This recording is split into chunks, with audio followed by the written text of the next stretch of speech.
নমস্কার বন্ধুরা, আজকে আমি মুড়ি দিয়ে দারুণ একটা রেসিপি তোমাদের মাঝে শেয়ার করব। তাহলে চলো শুরু করা যাক।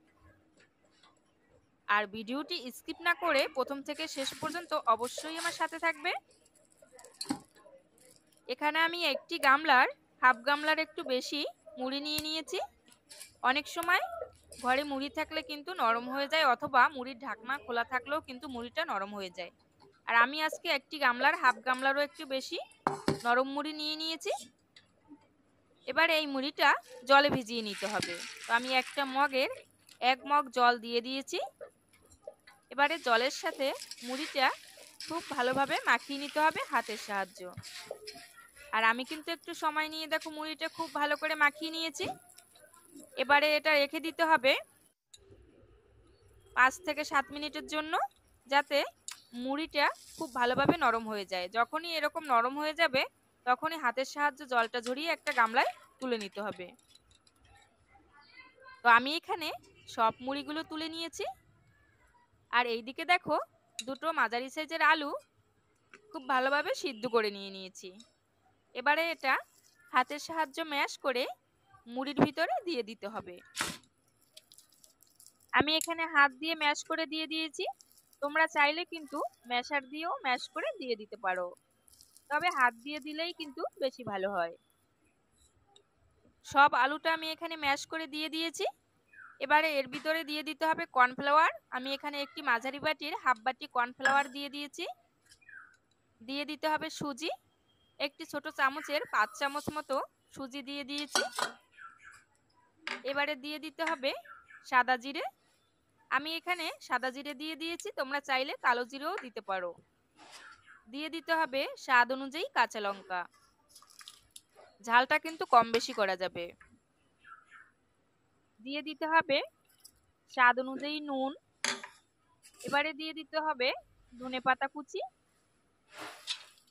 আমি এখানে ধনেপাতা কুচি দিয়ে দিয়েছি, তোমাদের কাছে কারি পাতা থাকলে কারি পাতা দিতে পারো কুচি করে। দিয়ে দিতে হবে আদা কুচি। আর এবারে কিন্তু সবটা খুব ভালোভাবে হাতের সাহায্যে মাখিয়ে নিতে হবে, একটা ডো আকারে তৈরি করে নিতে হবে। তোমরা যারা বেশি ঝাল খেতে পছন্দ করো তারা কিন্তু চিলি ফ্লেক্স দিতে পারো, যেহেতু আমার বাড়িতে বেবি রয়েছে এজন্য আমি ওটা দেইনি। আমি এখানে একটা ডো আকারে তৈরি করে নিয়েছি। আর ডোটা কিন্তু বেশি নরম বা বেশি শক্ত হবে না, মাঝারি তৈরি করে নিতে হবে।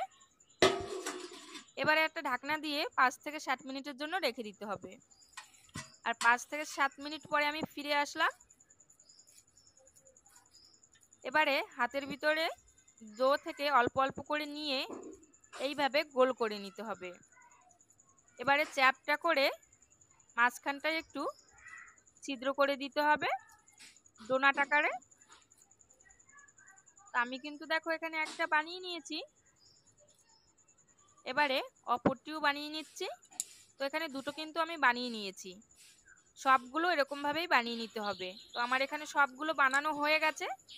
দেখো দেখতে কিন্তু বেশ ভালো লাগছে। এবারে কড়াইতে কিছুটা সাদা তেল দিয়ে তেলটা খুব ভালো করে গরম হয়ে গেলে দিয়ে দিতে হবে নাস্তাগুলো। আর হ্যাঁ, নাস্তাগুলো তৈরি করার সময় কিন্তু আমি হাতে সর্ষের তেল মাখিয়ে নিয়েছিলাম। আর তেলটা কিন্তু অবশ্যই মাখাতে হবে, না হলে কিন্তু হাতে লেগে যাবে। আর যে পাত্রে রাখবে সে পাত্রও কিন্তু তেলটা মাখিয়ে নেবে, তাহলে আর ওই পাত্রে রাখার পরে লেগে থাকবে না। কড়াইতে আমি 4টে দিয়ে দিয়েছি। এবারে 1 থেকে 1.5 মিনিট মিডিয়াম আঁচে একটু ভেজে নিতে হবে। এর আগে কিন্তু নাড়া যাবে না, যেহেতু প্রথম দিকে একটু নরম থাকে, ওটা সাথে সাথে নাড়ালে কিন্তু ভেঙে যেতে পারে। আর 1 থেকে 1.5 মিনিট পর আমি কিন্তু উল্টে দিয়েছি। দেখো সুন্দর একটা কালার চলে এসছে কিন্তু। এবারে উল্টে পাল্টে আরও একটু ভালো করে ভেজে নিতে হবে। তো আমার এখানে সবগুলো ভাজা হয়ে গেছে। এবারে কিন্তু একটা থালায় নামিয়ে নিতে হবে। আর নাস্তাগুলো দেখো কত সুন্দর ভাজা হয়েছে। আর নামানোর আওয়াজ শুনেই বুঝতে পারছো যে কতটা মুচমুচে হয়েছে। প্রথমগুলো তো আমি এখানে ভেজে নিয়েছি। এবারে যে বাকি নাস্তাগুলো রয়েছে ওগুলোও তেলের ভিতরে দিয়ে দেব। সবগুলো নাস্তা এখানে আমি দেখো দিয়ে দিয়েছি। এবারে এগুলোও কিন্তু ঠিক আগের মতো করেই ভেজে নিতে হবে। সবগুলো আমার ভাজা হয়ে গেছে আর থালায় কিন্তু নামিয়েও নিয়েছি। রেসিপিটি যেদিন আমি বানিয়েছিলাম খেতে ভীষণ ভালো লেগেছিল, যেটা বলে বোঝাতে পারবো না। তোমরা একবার হলেও কিন্তু বাড়িতে বানিয়ে খাবে, এতটা টেস্টি যেটা না খেলে বুঝতেই পারবে না।